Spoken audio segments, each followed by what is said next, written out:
தோடா மூஞ்சியை பத்தியாவது முத்துலும் சோறு ஐயா லெஃப்ட்ல ரைட்ல வாங்கிக்கணும். பாகுபலி பார்ட் 2 எப்போ ரிலீஸ் ஆக போகுதுன்னு ஒரு பெரிய எதிர்பார்ப்பு நமக்குள்ள இருந்துகிட்டே இருக்கு. குறிப்பா பாகுபலி கேரக்டர் ஒரு பெரிய இம்பேக்டை நமக்குள்ள கிரியேட் பண்ணுச்சு. இப்போ அந்த இம்பேக்ட் எந்த மாதிரி ஒரு விளைவை கொண்டு வந்திருக்குன்னா, மதாம் துஷேட் ஒரு பிரபலமான மெழுகு சிலை கண்காட்சி.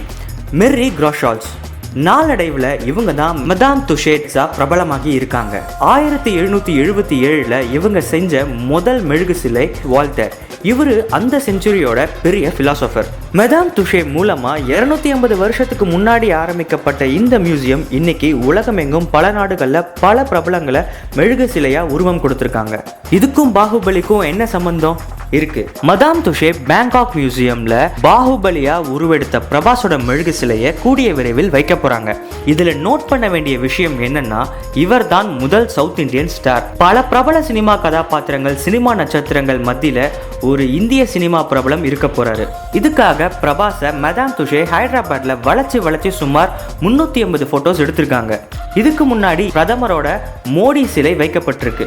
காந்தி, மோடி இந்த வரிசையில அடுத்து பேங்காக்ல இருக்க போற ஒரே இந்தியர் பாகுபலி பிரபாஸ் தாங்க.